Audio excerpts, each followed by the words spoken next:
I'm going to give you my high protein cereal recipe. And if you're looking for extra ways to get that protein in, this recipe is for you.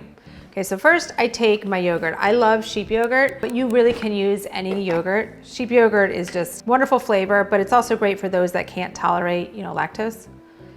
Okay, so I get about a cup of that, and then a scoop of our LiveGood Chocolate Whey Protein powder. So I mix that in. So already I just got 10 grams of protein, and then I added the 20 grams that are in the protein powder, and just mix it up until it becomes this like chocolatey, delicious mix. And this is so good. This can be used for breakfast, for a snack, but my favorite, because it is so delicious, I have it for dessert. Okay, so once it's pretty mixed up in there, so you get no chalkiness from the protein powder. And then I'm gonna take a serving of my favorite cereal, but again, you can use any crunchy cereal. The point is just to have that texture, right, that nice crunch. So add it in there, and then top it off with a few raspberries, and there it is. So I just added 30 grams of protein very easily as a wonderful, in my books, dessert.